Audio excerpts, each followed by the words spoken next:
Hi, welcome to the Purls and Polish podcast tutorial edition. I'm your host Rachel, and I'm going to show you how to do the long tail cast-on today. This is probably one of the most common cast-ons we use in knitting, and I'm going to walk you through how to do it. So supplies you need are going to be yarn and some knitting needles. I'm using circular knitting needles since that's what I have the most of, but this works well on straight needles as well. So we're going to grab our yarn, and when we talk about yarn, there are two parts of the yarn for a cast on. The part that is closest to the yarn ball is going to be your working yarn. The part of the yarn that is closest to the cut end is called the tail. So we're going to grab our yarn and we're going to make a little triangle. So the tail yarn is going to be wrapped around the thumb of the left hand. The working yarn is going to be wrapped around the pointer finger of the left hand, and I'm going to hold the other two kind of leftover bits in my bottom three fingers. So I'm going to create kind of a triangle. And let's move this out of the way so that doesn't confuse us. I'm going to hold my right hand needle in my right hand, and I'm going to come under the yarn. Now, there are two ways to get started. One is with a slip knot and one is without. Personally, I like to do this without a slip knot, but I'll show you both methods. So to do it without a slip knot, you come under the yarn and you're going to take the pointer of your right finger and put it on top to hold it in place. And then we're going to shift our hands over just a little bit. I'm going to take my needle and I'm going to go to the left of my thumb. Okay, to the left of my thumb, and I'm going to go up through this little hole that I create around my thumb. So I'm going to go up. I'm then going to go to the right of my pointer finger and wrap the yarn around. I now have another little loop on my yarn.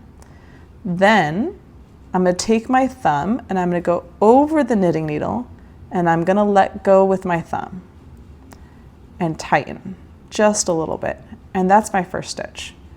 Don't worry, we're going to walk through this many times, so we'll go slow. I'm going to hold on to my stitches with my right pointer finger.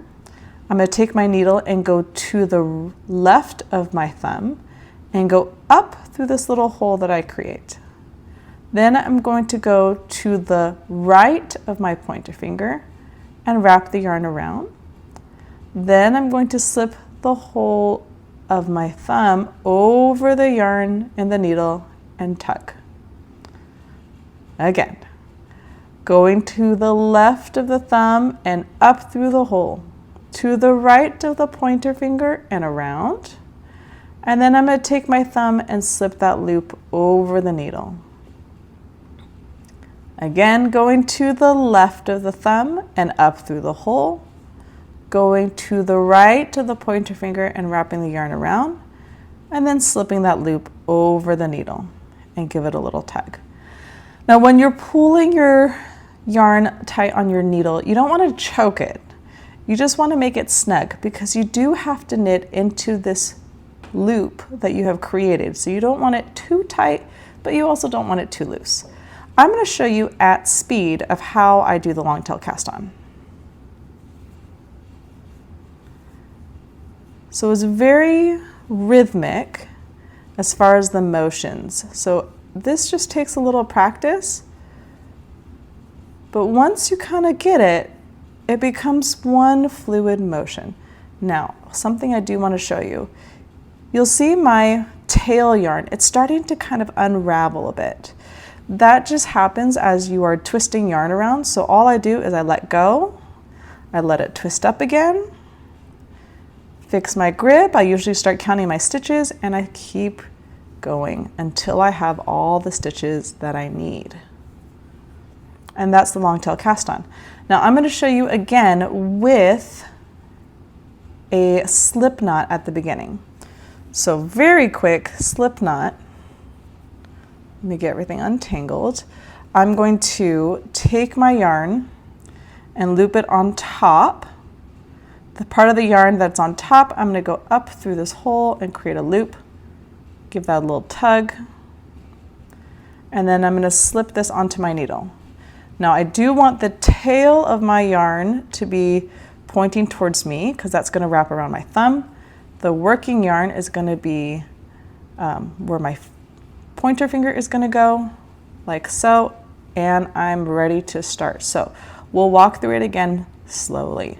I have my pointer finger of my right hand on top of that working yarn to keep it in place, and I'm going to go to the left of my thumb. I'm going to try and twist my hand a little bit so you can see. Go up through this hole, go around from the right side, that yarn around my pointer finger, and then slip this on top. Going to the left and up, to the right and around, and slip over the top. Going to the left and up, to the right and around, and slip over the top. Now, if you still need to go back and watch the video again, please do so. Sometimes it takes you a short amount of time to get a new concept. Sometimes you have to watch it over a couple times, and that's okay. One thing I will say is, I personally don't like to do a slip knot at the beginning of my cast on because it has a little knot, and I personally just don't care for it, but it's a style preference. Most of the times you can't even notice when you have the little slip knot at the beginning, but for me it's just easier to do it without. I'm going to put a couple more stitches on here and show you what the front and the back looks like. So when you're ready to start your project, you know which direction you're going in. So here I have some stitches, and you've got these little, I call them waves, but little waves on this side.